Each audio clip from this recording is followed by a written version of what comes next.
Requiescat in pace. Rest in peace. Do you know how many people die on a single day? Have you thought about it? Probably not, but I do. On an average, the reported death on a day globally is estimated to be around 150,000. This number varies depending on many other factors.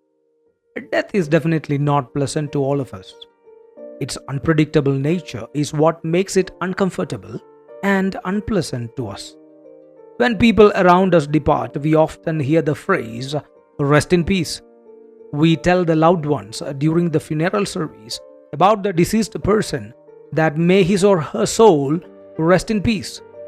We post RIP messages on our social media walls and in our status updates. The phrase "rest in peace" comes from the Latin, especially taken from Isaiah chapter 57 verse 2a. This is a way in which the living wishes the soul of a decedent eternal rest and peace. Well, it's also a way to show support and compassion to someone experiencing a loss. Though this phrase comes from the heart, it's often thought of as a placeholder for a more in-depth type of condolences, writes Sam Tetrold in her blog article published in an online blog site called joincake.com. I found this really interesting because it's the living that are wishing the already dead person's soul rest and peace. Then I had this curiosity about the assurity of this wish. How sure is someone who wishes RIP to an already departed soul that the decedent soul would indeed find rest and peace? Have you ever considered this thought? If not, it's worth considering. So I thought to dig a little deeper. I'm sure that all of you would have your own convictions, opinions, and point of views. Therefore, my intention is not to get into an argument, rather to share my thoughts by standing firm on my convictions. You may disagree, and you are welcome. I don't usually wish RIP to any departed souls just because that I am unsure about whether the departed soul indeed lived a life that merits him or her eternal peace and rest upon their departure from this world. People wishing RIP implies that life on this earth was indeed a toil, and so departure to another world would get them peaceful rest from all toil and sweat. The scripture underlines that assumption as true. But there is an exemption. A peaceful rest upon death is promised not to all, but only to those who have died in the Lord.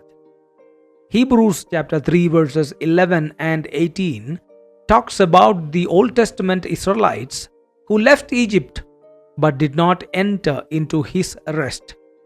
Katapausis in Greek. Here literally, the rest implied Canaan.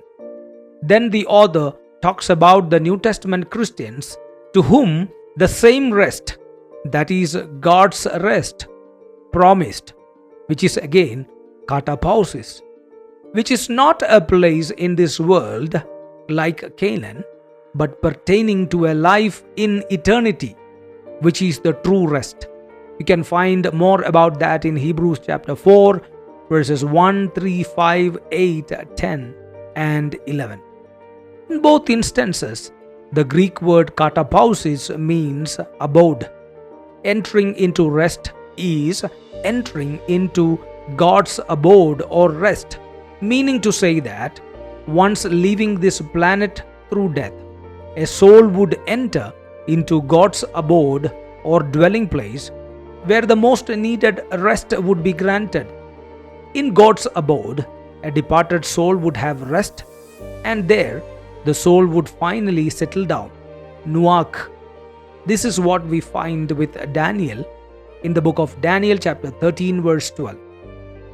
God tells Daniel that he's done with all his labor or hard toilings on this earth, and so now it's time to depart to God's abode where rest is prepared for him until the day of resurrection. It writes there like this: As for you, go your way till the end.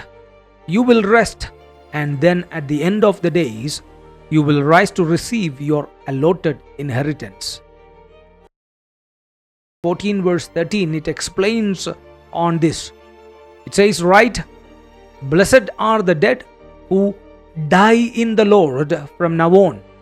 Yes, says the Spirit, that they may rest anapano from their labors, and their work may follow them. Anapano means to refresh oneself from all labors, kopos, which means strength-reducing toils on this earth, and thus enjoying a time of refreshing and resting in God's dwelling place. The condition for a departed soul to enter into God's home, where rest is provided, is clearly specified here. The person must die in the Lord, meaning to say that in order to a person to die in the Lord, he or she must first live in the Lord.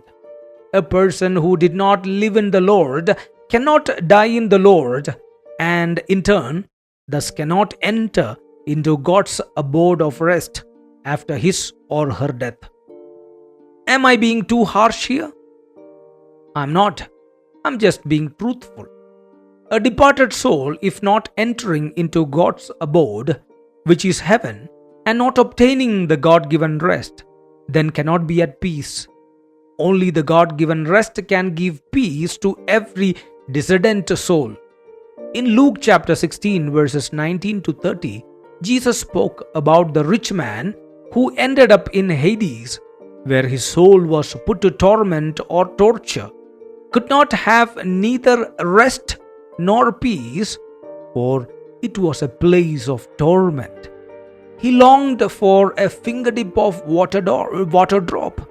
That too he did not get, he was denied. Jesus further talked in many parables in Matthew about many wicked servants who ended up in place of torment, which is Hades, where there was gnashing of teeth. None of those souls could have either rest or peace. Well, I am talking from my perspectives, rooted deeply in the theology of the Bible. I am not insisting that someone who listens to me this must accept what I say, but I deeply wish that they would. But accepting or rejecting is in your discretion. I have no doubt you have the freedom.